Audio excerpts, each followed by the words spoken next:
El tema de hoy es un tema intrigante en alguna manera porque habla de Salem. Y para entrar en este tema debemos enfocarnos primeramente en Abraham.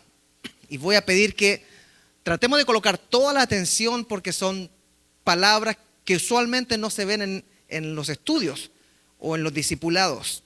En Génesis 13 vemos que Abraham y su sobrino Lot se separan, producto de los conflictos que tenían por el ganado y entre sus pastores. Había crecido mucho. Entonces, Abraham le dijo a Lot, ustedes conocen la historia, voy a recapitular. Le dijo, miras, vamos a evitar problemas, somos familia. Tú eliges la tierra para donde te vas y para el lado que tú te vayas, yo me voy al lado opuesto. Si tú te vas para el sur, yo me voy para el norte. Si tú te vas para el este, yo me voy para el oeste. Entonces, Génesis 13 dice, Abraham acampó en la tierra de Canaán, en tanto que Lot decidió habitar en las ciudades de la llanura. Él se guió por lo verde, por lo fértil, y fue poniendo sus tiendas hasta Sodoma. Muchos han escuchado qué tipo de ciudad era Sodoma y Gomorra, pero a Lot no le importó llegar hasta la ciudad de Sodoma. Es más, allí se instauró con su familia. Y dice el verso 13, mas los hombres de Sodoma eran malos y pecadores contra Jehová en gran manera. Lamentablemente después en el capítulo 14 de Génesis vemos que Lot y toda su familia fueron tomados como prisioneros, como botín de guerra, ya que se levantó una coalición de reyes que fue liderada por el rey Keldor Laomer. Qué nombrecito, ¿no? No le recomiendo ese nombre para su hijo. Quien atacó Sodoma y atacó varios reinados ahí y se llevó, como atacó Sodoma, y Lot había escogido vivir en las llanuras, acercándose a Sodoma y en Sodoma, se llevó cautivo a toda su familia, todos sus bienes, todas sus posesiones. ¿Y qué pasó?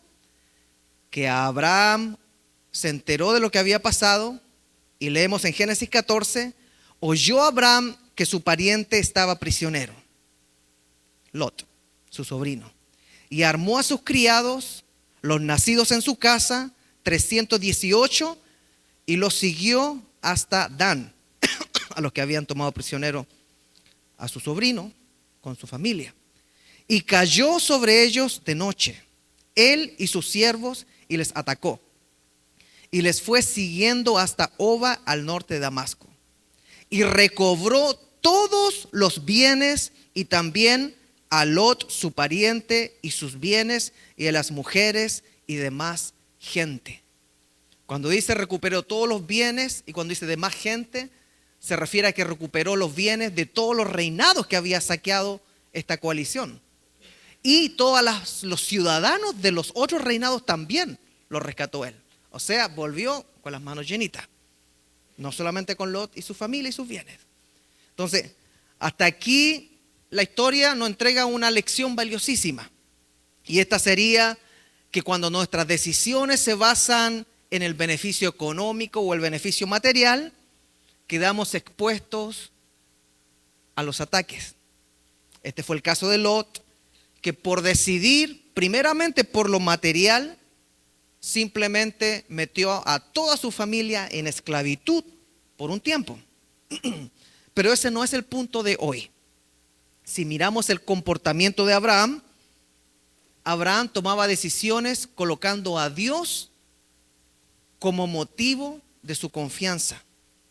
Es decir, a Abraham no le importaba que quizás la decisión pudiera ser desfavorable, siempre que él supiera que estaba en paz con Dios y que estaba dentro del llamado que Dios le había dado.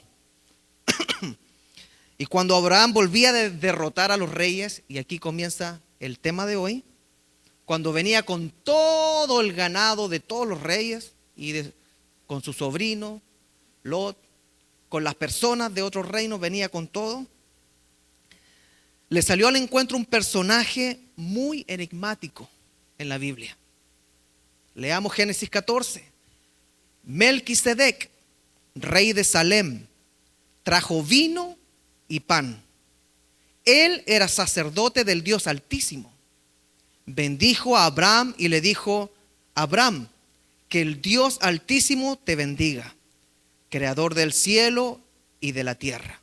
Bendito, que significa también alabado, sea el Dios Altísimo, quien entregó en tu poder a tus enemigos. No fue Abraham quien ganó la batalla. Fue Dios quien le entregó a Abraham sus enemigos.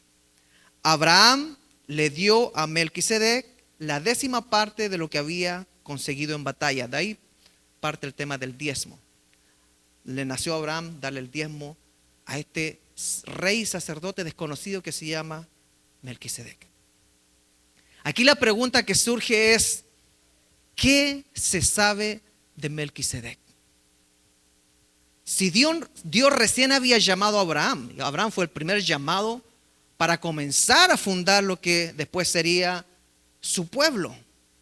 Todavía no habían nacido los patriarcas Isaac, Jacob, no había nacido, por ende, José, no había nacido el libertador Moisés, y entonces, ni mucho menos existía Israel. Entonces, ¿cómo era posible que de la nada, de repente, saliera un sacerdote de Dios? Ese es un gran enigma bíblico. Conocemos la historia de Abraham, donde nace el pueblo de Israel, pero en el tiempo de Abraham ya había un sacerdote que no tenemos idea cómo se fundó, cómo se preparó. Melquisedec aparece como un rey cananeo del comienzo de la época o paralelo a la época de los patriarcas. Y su nombre no es el único que aparece en el Antiguo Testamento con semejanza. Hay otro personaje que después aparece en Josué 10 que se llamaba Adonisedec y era un rey de Israel. Pero algunas teorías de quién era Melquisedec.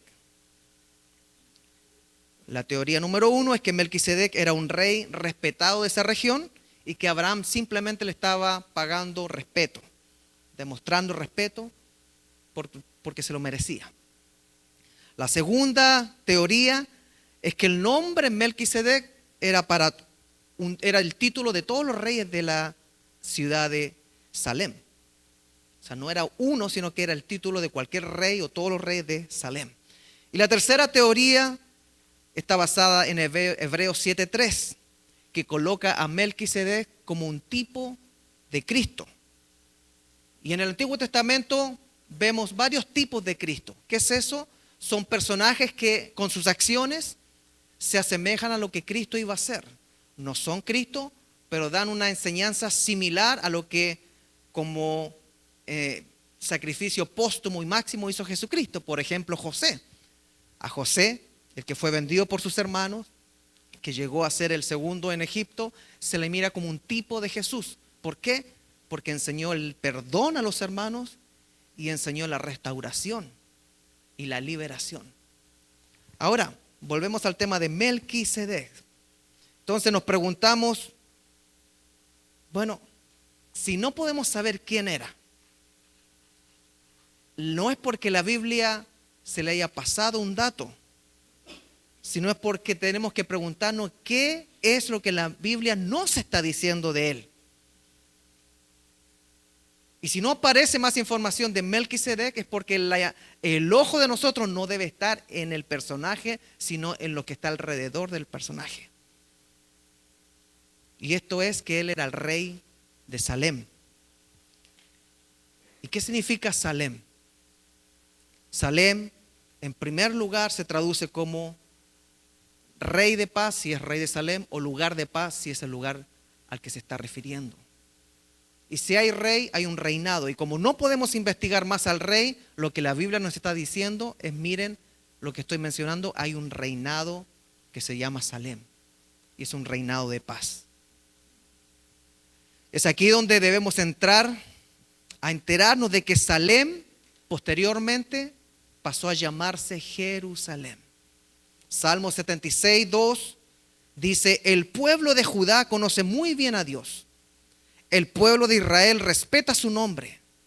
Su templo, refiriéndose al tabernáculo, está en Salem, otro nombre para Jerusalén, que significa paz. Ya estamos leyendo al salmista David. Y dice, su casa está en el monte de Sión, refiriéndose a su pueblo Israel. Entonces, cuando nosotros interpretamos Salem como un lugar de paz, es imposible que no recordemos a quien dijo ser el príncipe de paz, decir de que él traía paz y la daba como nadie más. Y si vamos a Isaías en el Antiguo Testamento, ya empieza a clarificar de qué se trata este reino Salem, que en el Génesis era un misterio, pero se va desarrollando y aclarando a través de la Biblia. Isaías 9:6 dice, proféticamente hablando de Jesús, pues nos ha nacido un niño, un hijo se nos ha dado, el gobierno descansará sobre sus hombros. O sea, hay un reino ahí. Y será llamado Consejero Maravilloso, Dios Poderoso, Padre Eterno, Príncipe de Paz. Ahí está toda la Trinidad incluida en este reino del cual está hablando el profeta. Entonces, cuando entendemos que Salem es un reinado de paz, entendemos que Salem es la primera aparición del reino de Dios en la tierra. Lo más interesante de la historia narrada en Génesis es que cuando este rey, que con su coalición atacó a todos los reyes, incluido el de Sodoma, no atacó al rey que estaba ahí mismo, que era el rey sacerdote Melquisedec. No lo atacó a él. Pareciera que el único rey que no atacaron fue precisamente a este personaje que vino a recibir a Abraham y le presentó dos elementos. Le trajo pan y le trajo vino. Entonces esto da a entender que Salem no solamente era una ciudad de paz, sino que había una seguridad que no era invadida aún por los que invadían los alrededores.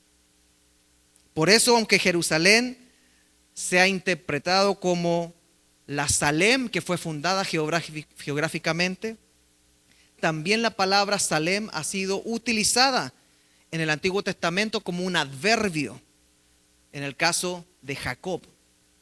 Cuando dice Génesis 33, después de viajar todo el trayecto de Padán a Aram, Jacob llegó sano y salvo a la ciudad de Siquem, que en otras versiones se traduce como Salem.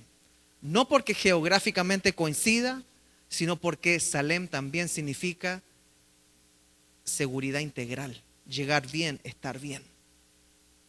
Entonces, al analizar esto, nos damos cuenta que Salem no solamente significa la ciudad geográfica, que después pasó a llamarse Jerusalén, sino que está hablando de que en el reinado donde estaba Melquisedec, que no sabemos quién era un reinado de paz y era un reinado de seguridad. Ahora yo le pregunto, ¿quién es el único que ha traído un reinado de paz y un reinado de seguridad a la tierra? Juan 18:36 dice, Jesús contestó, mi reino, perdón.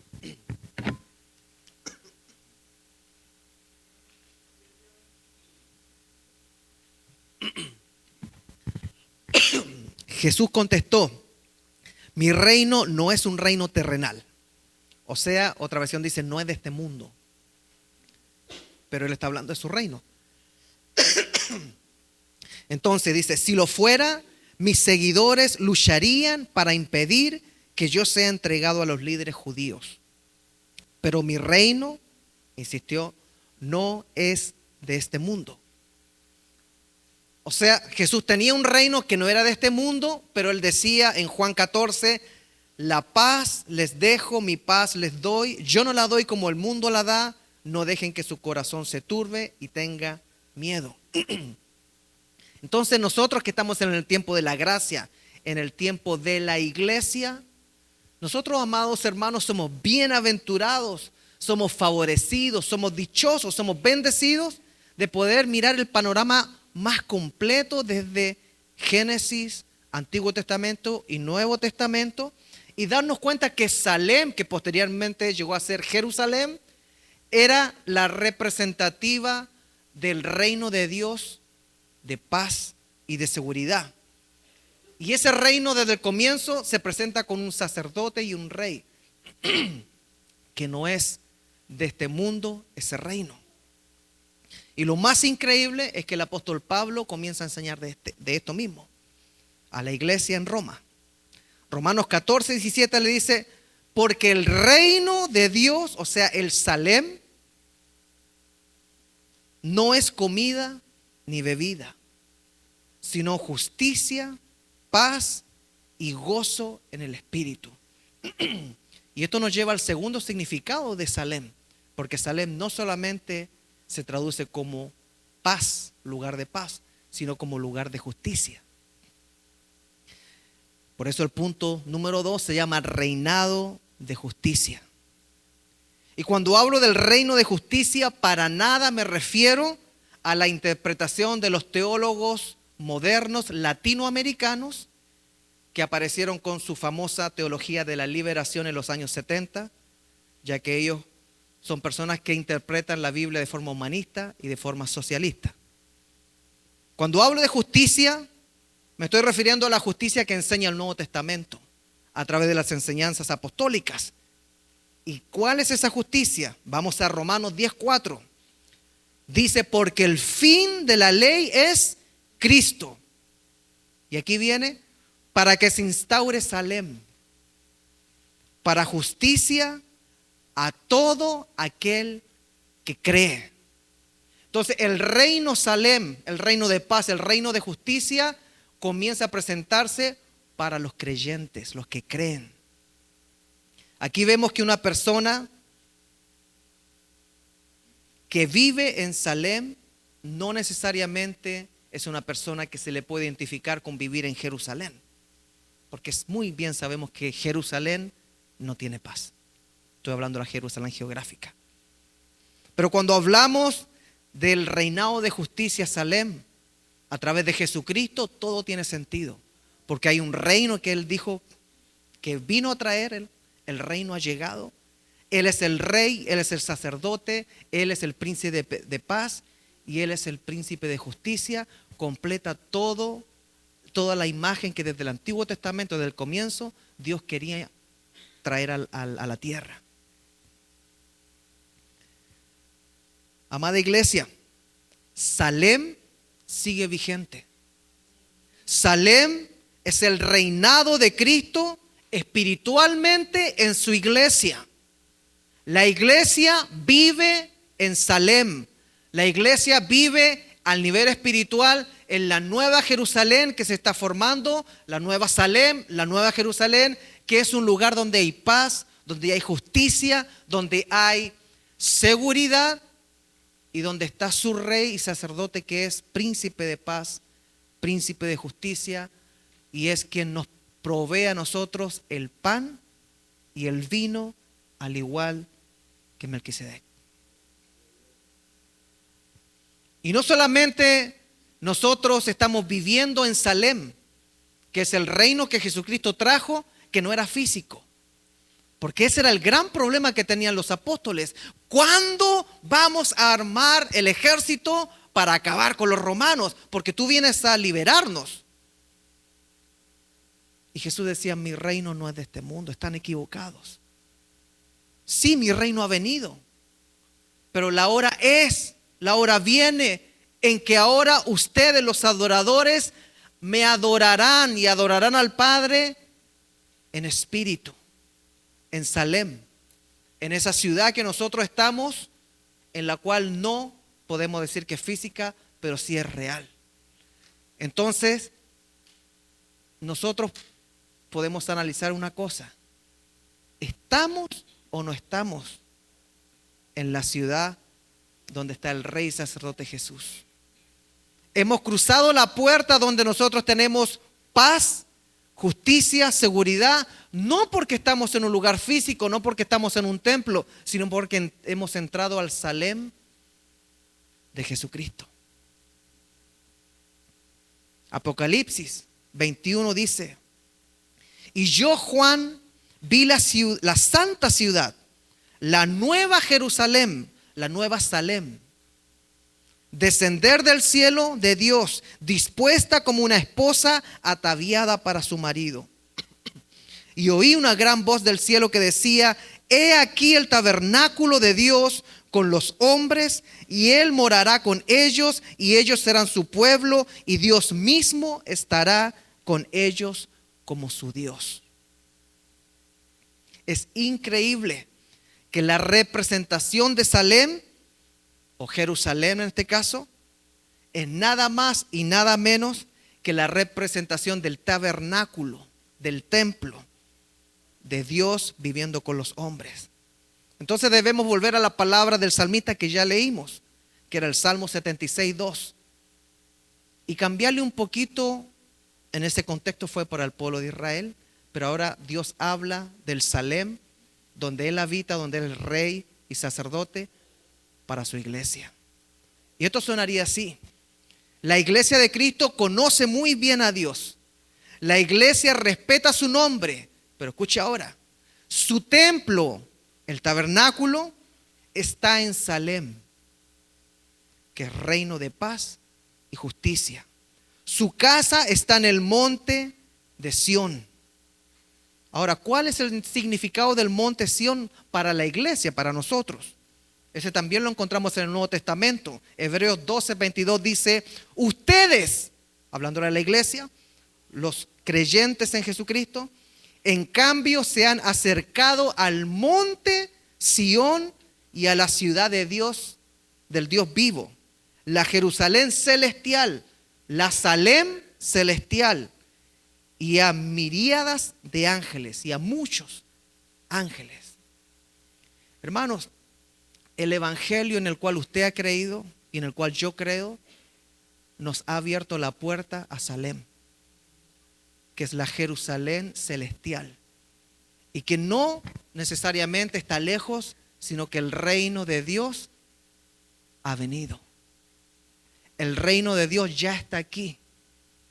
Y es aquí donde volvemos a enfocarnos a lo que dijo el salmista David en Salmo 110:4. El Señor hizo una promesa y no se echará atrás. Y aquí David está hablando de Jesús. Será sacerdote para siempre, de la misma manera que Melquisedec. No se enfoca en Melquisedec porque no entrega información la Biblia de él. Pero lo que entrega es que Jesucristo pasa a ser el rey y sacerdote en la Salem en la cual nosotros entramos. Que en la Jerusalén, el reino que Jesucristo vino a traer. Amada iglesia, Salem, el reino de Dios, es espiritual. Y lo espiritual es lo único que trasciende en nuestra vida. Todo lo demás es terrenal. Nuestra casa, nuestros deportes, nuestros terrenos, todos los reinos, incluidos con sus reyes, han caducado. Aunque sea después de décadas o de siglos, todos los reinos caen. Pero hay un reino que vimos en Génesis, el reino de Salem, con su rey y sacerdote, que no ha caducado, y es un reino eterno que vino a traer Jesucristo, porque Él es nuestro sumo sacerdote, Él es nuestro rey, Él es quien proporciona la paz, la justicia, si nosotros entramos a Salem. No hay que esperar entrar a la nueva Jerusalén como si fuera tan ajena para nosotros, porque es algo espiritual. Por eso la entrada a Salem es una puerta que se cruza a través del evangelio integral que nosotros llevamos a nuestra vida, a nuestro hogar, a nuestro matrimonio, a nuestra familia, a nuestra comunidad. Génesis 14:18 dice: Melquisedec, rey de Salem, trajo vino y trajo pan para Abraham después que volvía de la guerra. Y es aquí donde nosotros tenemos que buscar el significado y no la información, sino qué significa que un sacerdote de paz, que un rey de paz y de justicia ofrezca vino y ofrezca pan. Yo les quiero preguntar, ¿quién es el único que a nosotros nos ha ofrecido el pan y el vino? ¿Quién es nuestro sacerdote que nos salió al encuentro? 1 Corintios 11 dice: y el Señor Jesús, la noche en que fue traicionado, tomó pan y después de dar gracias, lo partió y dijo: esto es mi cuerpo entregado por ustedes. Piensen lo que leímos cuando hablamos. Melquisedec, ese sacerdote desconocido, llegó con pan y llegó con vino a recibir a Abraham, que era el comienzo de Dios tratando con su pueblo. Esto es mi cuerpo entregado por ustedes, hagan esto en memoria de mí. De la misma manera tomó la copa después de cenar y dijo: esta copa es el nuevo pacto en mi sangre. Hagan esto cada vez que beban de ella en memoria de mí. El nuevo pacto se refiere a la iglesia. El antiguo pacto era el pacto que hizo Dios con Abraham y que incluía como evidencia visual la circuncisión de todos los hombres. Ahora el nuevo pacto incluye como evidencia visual la circuncisión del corazón para poder entrar a Salem. Porque cada vez que comen este pan y beben de esta copa, entran a Salem. Entran al reino de Jesús. Entran al reinado de paz, de justicia, a lo que viene y será nuestro futuro como iglesia en la nueva Salem, que es la nueva Jerusalén.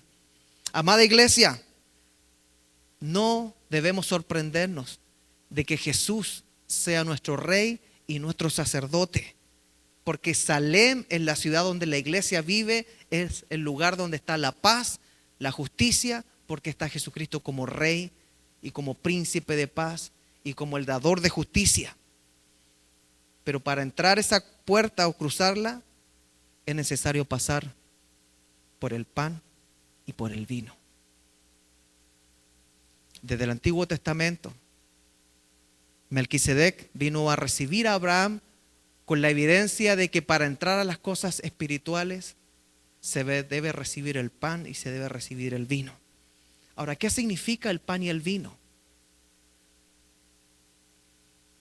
Recibir el pan y recibir el vino para entrar a Salem, que es el reino de Jesucristo espiritual en el cual nosotros vivimos sin saberlo, significa transformarnos en verdaderos creyentes de la misión de Jesús, de las enseñanzas de Jesús, de la resurrección de Jesús y de la segunda venida de Cristo a la iglesia. ¿Cuál es la señal de la nueva Salem o Jerusalén? ¿Cómo nosotros nos damos cuenta que esto es activo, que está vigente todavía? Porque tenemos sacerdote. No nos interesa conocer quién era Melquisedec, porque fue un ejemplo de lo que iba a ser Jesucristo. Pero mire lo que dice Hebreos 4. Porque no tenemos un sumo sacerdote que no pueda compadecerse de nuestras debilidades. Eso me está interesando a mí. Porque mi gran pregunta es, si yo siendo imperfecto, ¿podré entrar a Salem? ¿Podré estar en el reino de Dios? ¿Podré ser un ciudadano del reino de Dios con todas mis imperfecciones? Es aquí donde toma un contexto totalmente verdadero y viviente el hecho de que Jesucristo sea un sacerdote, el sumo sacerdote, el rey, príncipe de paz y de justicia. No tenemos un sumo sacerdote que no pueda compadecerse de nuestras debilidades. Por eso Él vino a la tierra, para conocer, para estar, para mostrarse y para poder compadecerse de nuestra vida humana. Sino que uno que fue tentado en todo según nuestra semejanza, pero sin pecado. Acerquémonos pues, y voy a moverme para acá un poquito. Acerquémonos pues confiadamente al trono de la gracia para alcanzar misericordia y hallar gracia para el oportuno socorro. Mi hermano, ¿qué significa todo lo que hemos visto? Entrar al reino de Dios significa entrar a Salem, al reino de paz, al reino de justicia. ¿Y cómo puedo saber si estoy viviendo en Salem? Dígamelo usted, lo debo contestar yo. ¿Hay justicia y paz en mi casa? ¿Hay justicia, hay paz, hay seguridad en mi hogar? Donde yo estoy viviendo, ¿me conocen a mí como una persona de paz, una persona de seguridad, una persona que practica la justicia? ¿O yo digo ser cristiano, pero no vivo en Salem? Quizás yo vivo en Sodoma. Y cuando uno vive en Sodoma es saqueado constantemente. Porque solamente Salem se escapó de que esta coalición de reyes barriera con todos ellos. Ahora, ¿cuál es nuestra esperanza? Nuestra esperanza es el pan y el vino. Porque tenemos un sacerdote que no nos miró de lejos, sino que vino a hacerse como nosotros, pero no era como nosotros. Vino a caminar por las calles que nosotros caminamos de polvo, pero Él no pertenece a esta tierra. Él creó el universo y todo lo que nosotros vemos y hasta lo que no vemos. Mis hermanos, qué lindo que termine este mensaje con mucho silencio. Porque donde hay paz, debería haber tranquilidad y no tanto alboroto.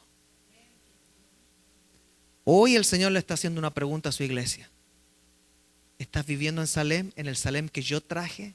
Mi reino no es comida, no es bebida. Mi reino no es de ataque. Si yo quisiera que me defendieran, Jesús decía, pediría al Padre, me manda legiones de ángeles.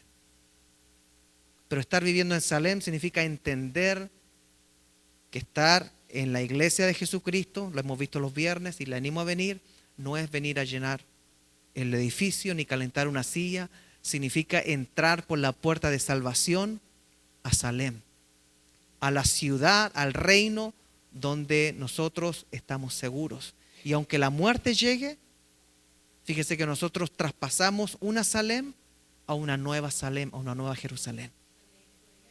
De paz a más paz, de justicia a más justicia, de seguridad a más seguridad. ¿Cuántos de los que están acá no tienen paz en su corazón, pero se dicen cristianos? ¿Cuántos de los que están acá están pasando por situaciones que saben que lo menos que tienen es paz?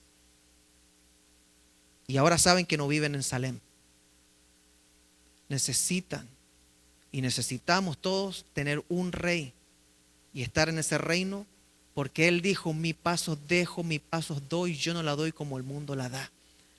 Si viene un problema económico, vamos a enfrentarlo con el Señor, pero en paz.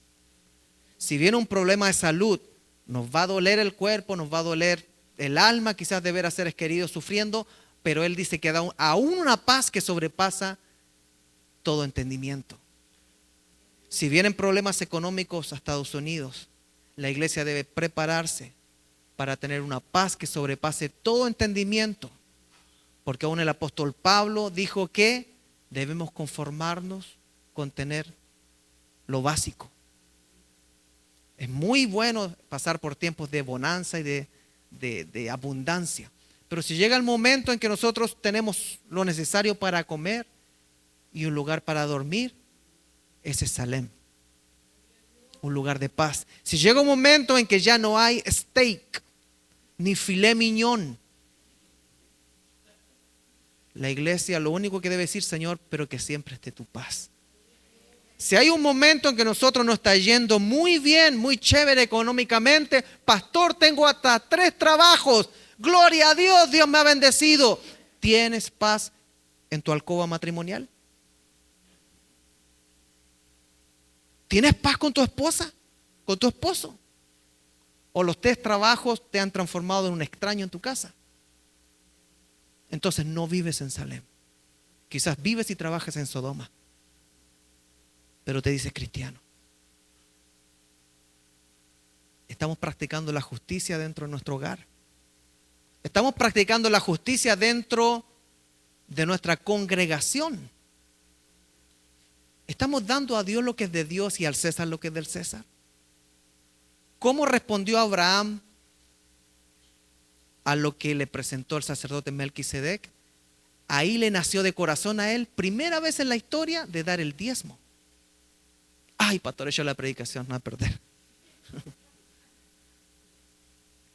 Dejemos lo que sea que nazca en tu corazón para darte cuenta de que lo que te están ofreciendo es la entrada a Jerusalén, a Salem, el lugar de paz y el lugar de tranquilidad, de seguridad, de justicia. Hay un canto que me gusta mucho que dice: no tengo nada que ofrecer, nada que te pueda sorprender. Esa parte me gusta más porque sí tenemos algo que ofrecer nosotros. Nuestra vida, nuestro servicio, nuestro amor, nuestra pasión. ¿Qué vamos a hacer nosotros ante la realidad de no estar viviendo en Salem? Hermano, hermana, ¿estás en Salem? ¿O vives en Sodoma? ¿Trabajamos en el reino de Dios en Salem o trabajamos en Sodoma? Dios nos habla porque nos ama y porque Dios quiere ver una iglesia. Miren, todas las iglesias que andan gritando y saltando y cayéndose y pegándose en la pared y en la puerta y en la mesa, Dios quiere ver una iglesia en Salem. Una iglesia que, a ver, líbrame de accidentes, Señor. Una iglesia que pueda sentarse tranquila, en paz. Una iglesia que cuando se vaya el sol, diga: en paz me acostaré y asimismo dormiré, porque solo tú me haces vivir confiado. Una iglesia que cuando le lleguen noticias de pérdidas de todo tipo, se acuerde de Job y diga: Jehová dio, Jehová quitó, sea el nombre de Jehová bendito. ¿Por qué? Porque yo vivo en Salem. No, estás loco, tú vives en Bellevue. Tú vives en United States, eres tan afortunado. No, no, no. La fortuna más grande que puede tener el ser humano no es vivir en Estados Unidos, es vivir en Salem. Podemos tener mucho, pero ser los más miserables, aún sin darnos cuenta, porque no le ofrecemos paz, ni justicia, ni seguridad a nuestra propia familia. Vivimos estresados, trabajólicos. Vivimos siempre corriendo como el perro detrás de la salchicha. La zanahoria para el conejo. Siempre en busca de algo, como dice su palabra, siempre corriendo tras el viento y no lo alcanzamos nunca. Porque no vivimos en Salem, donde estamos tranquilos, en paz. Vamos a cerrar nuestros ojitos.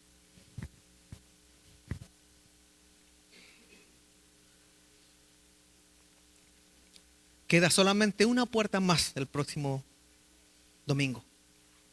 Pero hoy yo quiero preguntarle a usted: ¿habrá alguien que quiere entrar a Salem? ¿Habrá alguien que necesita entrar a un lugar donde ya yo quiero estar tranquilo, en paz, donde tengo un sacerdote, tengo un rey que se preocupa de mí? Póngase de pie, por favor.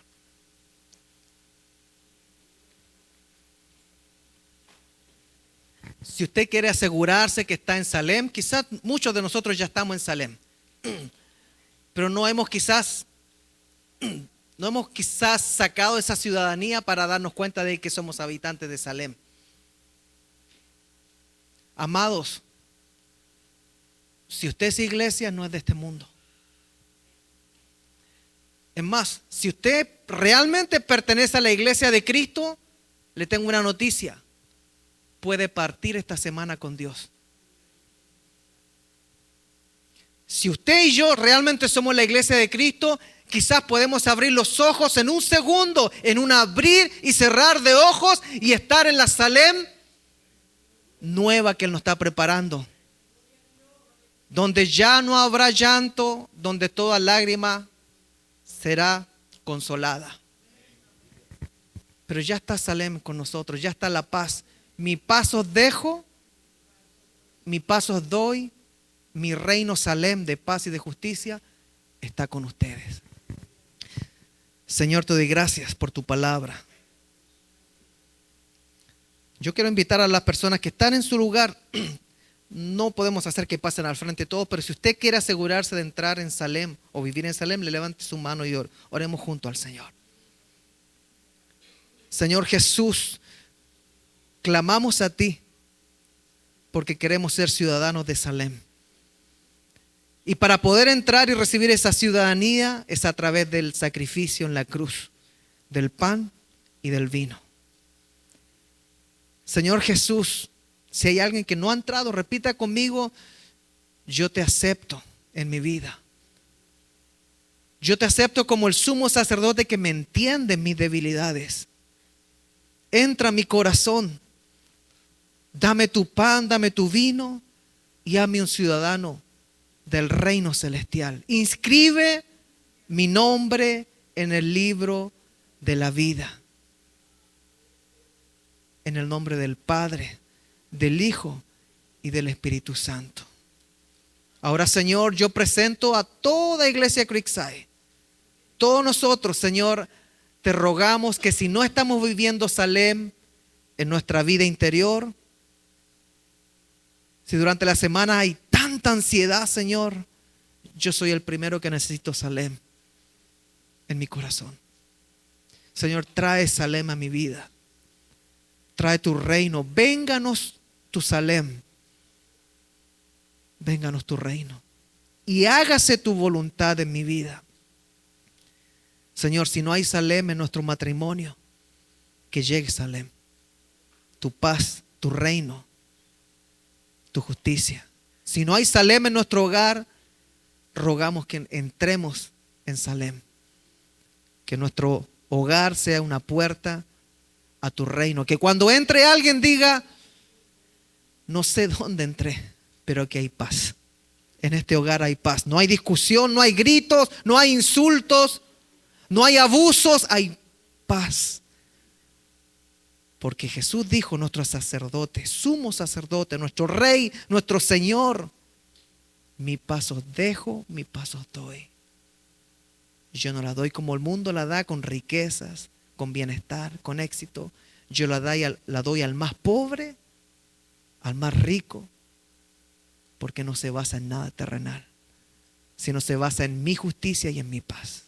Gracias, Padre, gracias, Hijo, y gracias, Espíritu Santo.